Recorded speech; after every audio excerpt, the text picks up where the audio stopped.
Right అండి. అంటే open plot market గురించి కూడా మాట్లాడారు. ఫామ్ ల్యాండ్స్ కూడా గత 2 years బ్యాక్ చూసుకున్నా అంటే ఒక్కసారిగా ఈ ఓపెన్ ప్లాట్ మార్కెట్ కూడా దాటిపోయింది. ఒకసారిగా ఫామ్ ల్యాండ్కి విపరీతమైన డిమాండ్ వచ్చింది. ఇంకా లాస్ట్ 1.5 year నుంచి చూసుకున్నాం అంటే అసలు ఫామ్ ల్యాండ్ అనే మాట వినిపించట్లేదు. అసలు ఏం జరుగుతుంది? ఫామ్ ల్యాండ్స్ అసలు కొనొచ్చా? అసలు దాని రూల్స్ ఎలా ఉంటాయి ఏంటి? ఫామ్ ల్యాండ్ కొన్న తర్వాత అందులో కన్స్ట్రక్షన్ చేయాలంటే గవర్నమెంట్ నామ్స్ ఏ విధంగా ఉంటాయి? ఇక్కడ ఒకటండి, గవర్నమెంట్ ఒక డిటీసీపీ, ఒక హెచ్ఎండిఏ లేకపోతే ఒక ఉడా తొడా ఇట్లా రకరకాల ఆర్గనైజేషన్స్ పెట్టి అప్రూవల్స్ ఇస్తున్నారు వెంచర్లకి. ఫామ్ ల్యాండ్కి కూడా ఒక అప్రూవల్ అనేది ఉంటే డెఫినెట్గా ఏదో ఒక ఆర్గనైజేషన్ నుంచి అప్రూవల్ ఇచ్చేవాళ్ళు కదా. అలాంటి అప్రూవల్ ఏదీ లేదు. కేవలం ఫామ్ ల్యాండ్ అనేది వ్యవసాయ పొలం కొని దాంట్లో మీకు నచ్చిన విధంగా ప్లాట్లను విడగొట్టుకొని మీరు వాటికి ఫామ్ ల్యాండ్, దీంట్లో నేను ఈ శ్రీగంధం పెడుతున్నానా, ఎర్రచందనం పెడుతున్నానా, లేకపోతే పలానా జామ తోట పెడుతున్నానా, మామిడి తోట పెట్టిస్తున్నానా, ఇన్ని చెట్లు పెట్టిస్తున్నా అని చెప్పి మీరు అలా చెప్పి అమ్ముతున్నారు తప్పితే దానికి ఎటువంటి చట్టబద్ధత లేదు, దానికి ప్రభుత్వం నుంచి ఎటువంటి అనుమతులు లేవు. అది స్టిల్ మీరు కొనుక్కున్న తరువాత కూడా ఎవరైతే డెవలపర్ ఎకరాల లోపంలో రైతుల దగ్గర కొని ఒక 50 ఎకరాలు 10 ఎకరాలు 100 ఎకరాలు కొని మీకు ఫామ్ ప్లాట్ లాగా మీకు రిజిస్ట్రేషన్ చేసిన తర్వాత కూడా అఫీషియల్గా రికార్డులో చూస్తే కనుక ఎంఆర్ఓ ఆఫీసులో అది వ్యవసాయ భూమి కింద వ్యవసాయదారుడి పేరు వచ్చే కాలంలో మీకు అమ్మిన డెవలపర్ పేరే ఉంటుంది. ఇక్కడ చాలామంది అది విస్మరిస్తున్నారు. ఫామ్ ప్లాట్లకు ఎటువంటి చట్టబద్ధత లేదు. ప్రభుత్వం ఎక్కడ ఫామ్ ప్లాట్స్ చేసుకోవటానికి కొన్ని విధి విధానాలు ఇవ్వటం కానీ అప్రూవల్స్ ఇవ్వటం కానీ చేయలే. చేసిన వాళ్ళు అయితే డిటీసీపీలు వీటన్నిటికీ ఈ పరిధులు కేటాయించి హెచ్ఎండిఏకి ఈ పరిధిని, దాంట్లో వచ్చే ల్యాండ్స్ అన్ని పర్మిషన్ హెచ్ఎండిఏ దగ్గర తీసుకోవాలని, పరిధిలోకి రాని వాటికి డిటీసీపీ దగ్గరికి వెళ్ళాలని ఇలాంటివి నియమ నిబంధనలు పెట్టరు. వాటికి పెట్టారంటే అర్థమైంది ప్రభుత్వం నుంచి అనుమతులు కావాలంటే ఆ ఏజెన్సీల దగ్గర పోయి తెచ్చుకోవాలి. కానీ ఇక్కడ జరుగుతుంది ఏంది, వీళ్ళకి నచ్చినట్టు చేస్తున్నారు.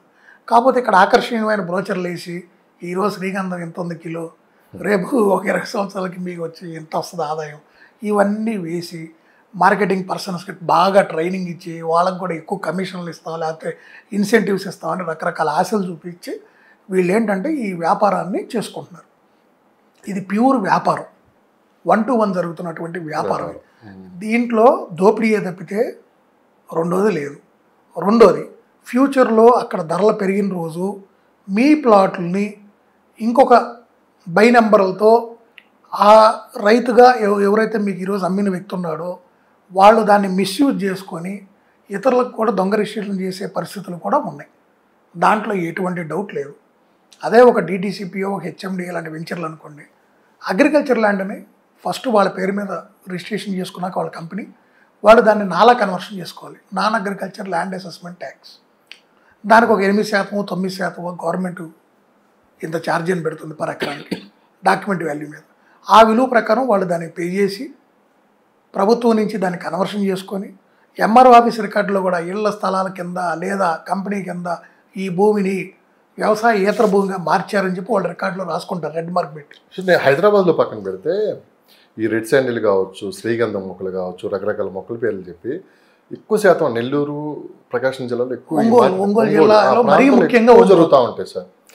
ఏంటి అది అంటే నిజమేనా అదంతా? అంటే మీరు అన్నట్లు ఈ మొక్కలు ఎప్పుడు పెరుగుతాయో ఎప్పుడు దాని ఫలాలు వస్తాయో తెలియదు. ఇప్పుడు మనందరికీ తెలుసు ప్రకాశం జిల్లా ఒంగోలు, అటు నెల్లూరు ఉంది, ఇటు మన గుంటూరు జిల్లా ఉంది, ఈ రెండింటికి మధ్యలో ఉంది. అక్కడ వ్యవసాయ భూముల పరిస్థితి ఏంటి, ఎంత పంటలు పండుతాయి, ఎంత శాతం పండే అవకాశం ఉంది, వాటర్ ఎంత వస్తుంది, ఎంత వాటర్ రిసోర్సెస్ ఉన్నాయి వాళ్ళకి, అన్నీ మీకు తెలుసు. పండుతాయి ఆ భూములు బాగా లేదు. ఎంతోమంది ఇప్పుడు కాదు గత 20-30 సంవత్సరాల నుంచి కూడా వలసలు వస్తారు, కర్ణాటక ఎక్కువ బయటికి వెళ్తారు. ఎందుకు? అక్కడ పంటలు పండవు, అందుకే అక్కడ భూముల విలువ కూడా తక్కువ ఉంటుంది.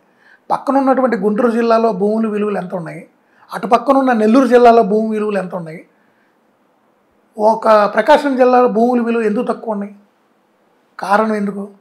వాటర్ రిసోర్సెస్ తక్కువ, పంట పండేది తక్కువ, కౌలు తక్కువ. ఈరోజు కూడా 5 లక్షల భూములు దొరికే పరిస్థితి కూడా అక్కడే ఉంది. తక్కువలో కావాలంటే వెళ్ళే జిల్లా అది. అలాంటి చోట శ్రీగంధం ఎలా పండిద్ది, ఎర్రచందనం ఎలా పండిద్ది, లక్షల కోట్లు ఎలా వస్తాయి? ఇది మినిమం నాలెడ్జ్ ఉన్నవాళ్ళు ప్రశ్నించుకోరా? ఎవరో వాడు ఆకర్షణీయమైన బ్రోచర్ వేసాడా, ఒక అడ్వర్టైజ్మెంట్ ఇచ్చాడా, ఒక ఊరకు ఒక చెట్టు ఎక్కడో వీడియో తీసిన చెట్టు తీసుకొచ్చి ఎక్కడని చూపించి ఇవన్నీ వాళ్ళు చెప్పింది కాదే.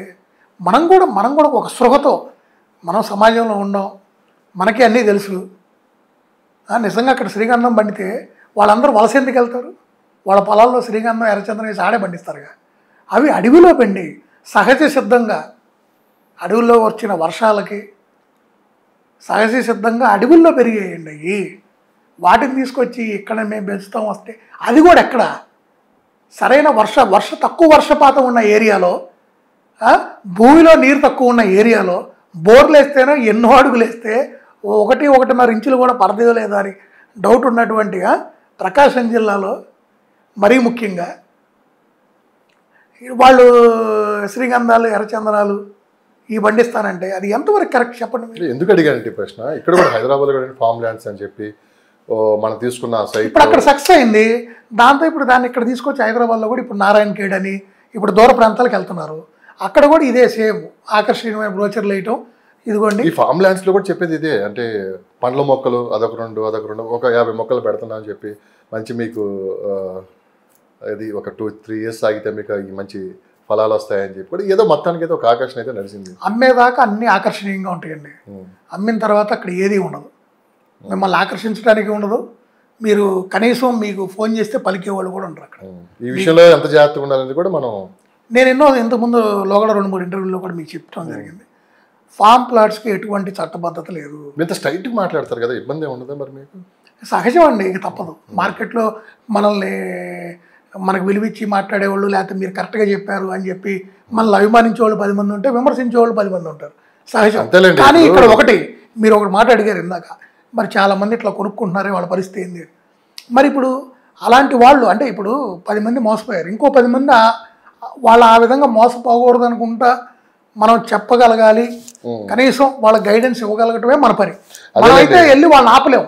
ఇప్పుడు గోతులో పడేవాడిని మనం అక్కడ గొయ్యి ఉందో చూసుకో అని చెప్పగలం, కానీ మనమైతే ఆపలేము కదా, వెళ్ళి దగ్గరికి వెళ్ళి చొక్కా పట్టుకొని లాగలేదు. అదే ఆ ప్రపంచ యాత్రుడు అన్వేషణ అన్నట్లు ప్రపంచం మొత్తం దొంగలే, మోసం చేసేవాడు తప్పు కాదు, మోసపోయాడు తప్పు. అంతే మరి 100% రియల్ ఎస్టేట్లో కూడా అత్యాశపోయి ఏదో జరిగిపోతుంది. ఈరోజు మన దగ్గర ఇంత టెక్నాలజీ వచ్చినాక ఇంకా స్టిల్ మనం వాళ్ళు చెప్పారు వీళ్ళు చెప్పారు.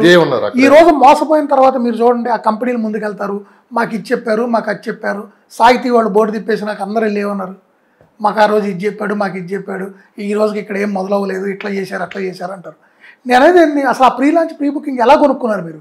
నేను మీ శ్రీకాంత్ బాబు, నేను రియల్ ఎస్టేట్ ఎక్స్పర్ట్ని. నేను 22 ఇయర్స్ నుంచి రియల్ ఎస్టేట్ ఇండస్ట్రీలో ఉన్నాను. రియల్ ఎస్టేట్కి సంబంధించినటువంటి ఎటువంటి సందేహాలు ఉన్నా, ఏ సూచనలు కావాలన్నా, ఏ సలహాలు కావాలన్నా మీరు ఎప్పుడైనా నన్ను సంప్రదించవచ్చు. ఒక రియల్ ఎస్టేట్కి సంబంధించిన కేవలం ఇన్వెస్ట్మెంట్స్ గురించే కాదు, మీకు లీగల్గా రియల్ ఎస్టేట్కి సంబంధించి మీరు కొనుక్కునేటువంటి విల్లాలైనా ప్లాట్స్ అయినా ఫ్లాట్స్ అయినా వీటికి సంబంధించిన లీగల్ ఒపీనియన్ల గురించి కూడా మీరు నన్ను సంప్రదించవచ్చు. మీరు నన్ను ఏ రోజు మీరు నన్ను సంప్రదించాలన్నా కూడా 9966212888 నెంబర్కి కాల్ చేయగలరు.